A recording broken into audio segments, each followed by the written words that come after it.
Hi there, this is Steve Kodiad. This video is on a Feng Shui course that I give that is a 2-day workshop, 2 full days that covers everything you need to know about how to use Feng Shui to sell a house.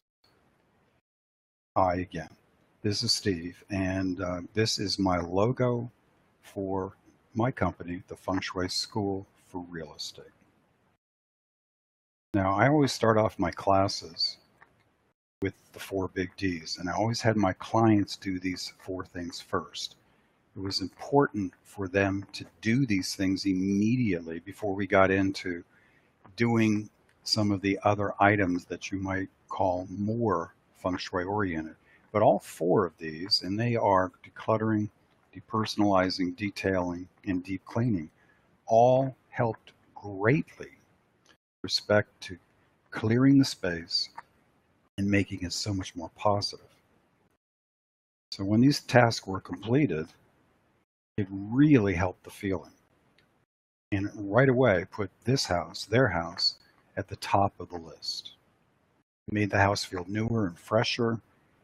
And as I mentioned, it got rid of some of the homeowner's energy, eliminated some of that, and allowed the potential buyer to picture themselves in a lot easier that this could be theirs. I also liked to give my students the 8 most impressionable moments when selling using Feng Shui. Or you can think of them as 8 tests.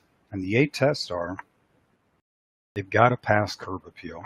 It's a huge important step, as we'll talk about even more. The next one is the walk to the front door. The third one is the entrance. Fourth is when they first walked in, the foyer.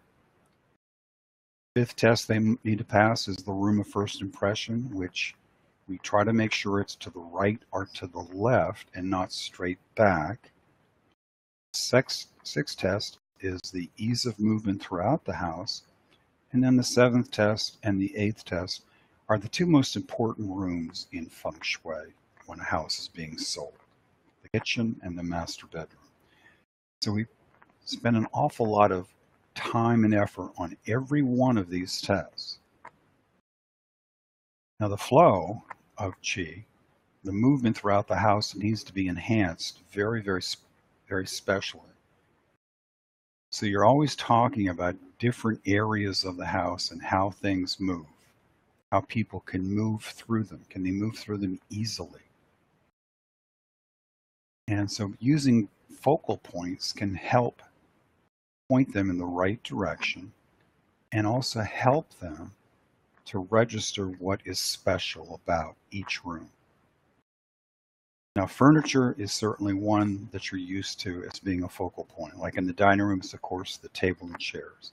In the bedroom, it is the bed.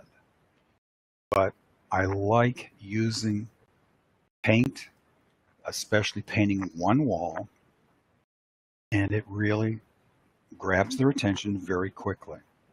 I also use lighting in special ways in this class, and we use artwork for so many things, including taking care of what is referred to as the 5 elements.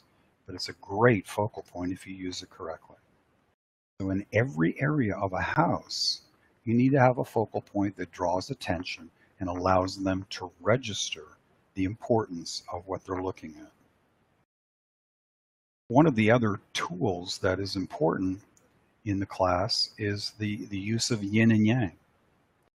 And you've all seen that symbol, and you want to start thinking of the yin-yang theory as how you light a house correctly.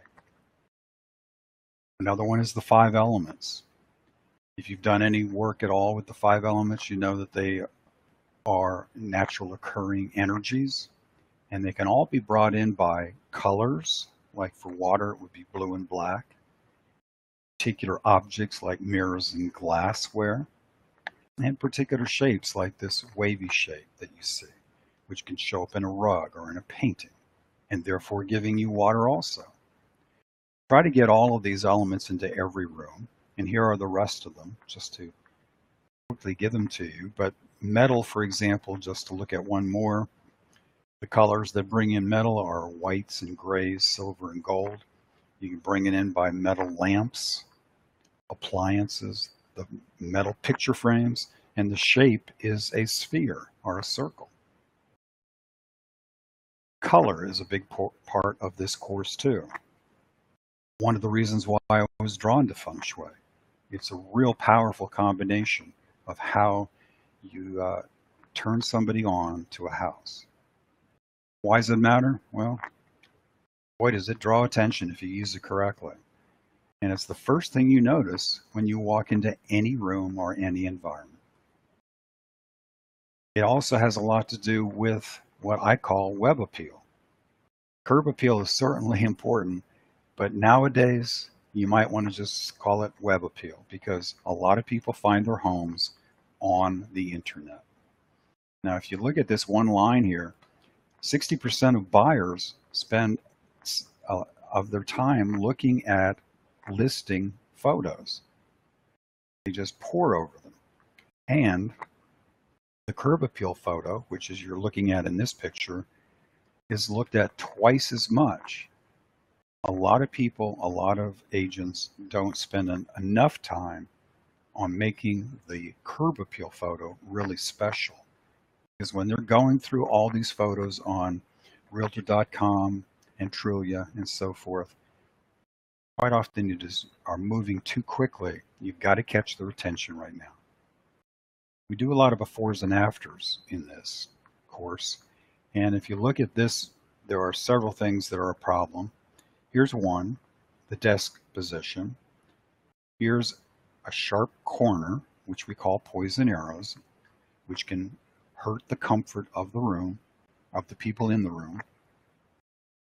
This door and the chair that's in front of it is not comfortable. The couch is in a bad position right up against the windows. So in the after, we've moved the chair on the other side so they can really see the whole room and therefore be more productive. We've softened the corner right here. We have moved these chairs to a 45-degree angle, and we have moved the couch over to a solid wall. So if you get a chance, I would love for you to go to thefengshuicure.com and take in the schedule of my live training workshops. Thank you very much.